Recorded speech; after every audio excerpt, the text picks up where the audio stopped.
uncle, John Kennedy, did that. He refused to go to war. So he was surrounded by military-industrial complex, and he learned very early and an intelligence apparatus that he realized early on that the purpose of the CIA and the intelligence apparatus was to create a constant pipeline of new wars for the military-industrial complex. 3 days before he took the oath of office, Eisenhower, who was the outgoing president, gave what is probably the most important speech in American history, which was, where he warned against the military-industrial complex. I was at my uncle's inauguration. I was in Washington that day.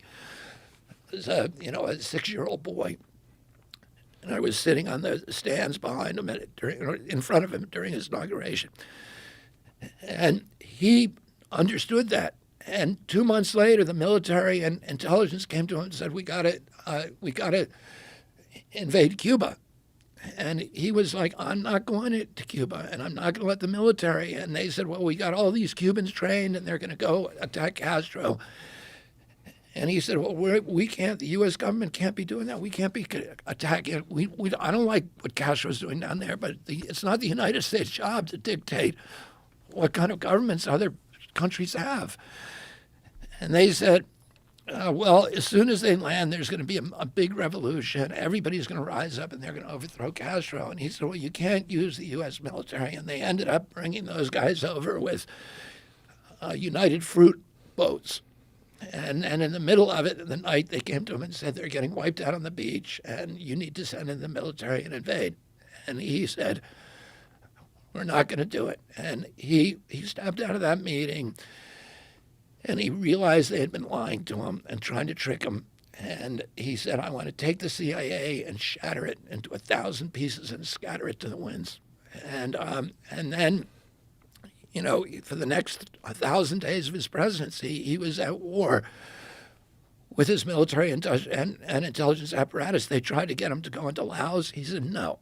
They tried to get him to go into Vietnam with combat troops. They said that we need 250,000 combat troops. He refused. Everybody around him wanted him to go into Vietnam. He sent 16,000 military advisors.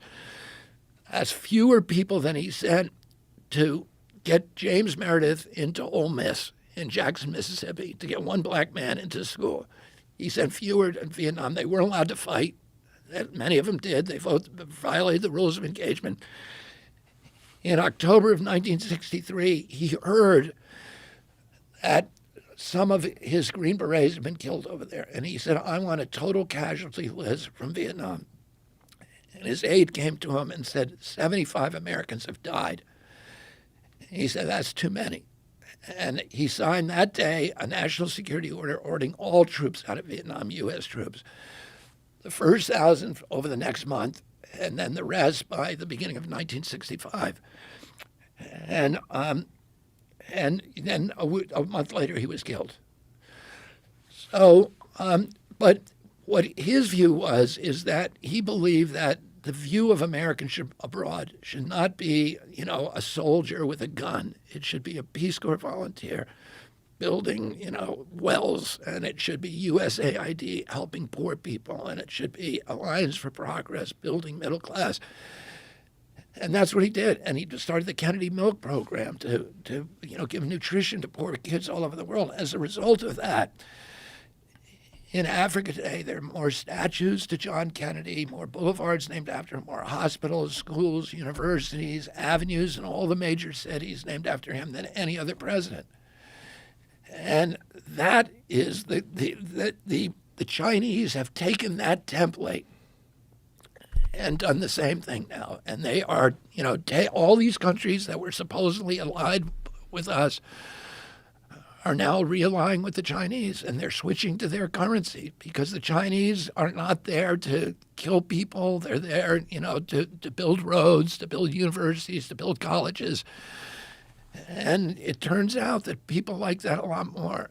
And, we should be projecting economic power around the globe and not military power. It will make us much stronger. But what do you think happens when you get into office? Like if you're talking about your uncle who was assassinated and you believe the intelligence agencies were a part of that. what happens to you? Well, I got to be careful. I mean, I'm aware of that, and I'm not. I'm aware of that danger, and I don't live in fear of it, at all. But I'm not stupid about it, and I take precautions.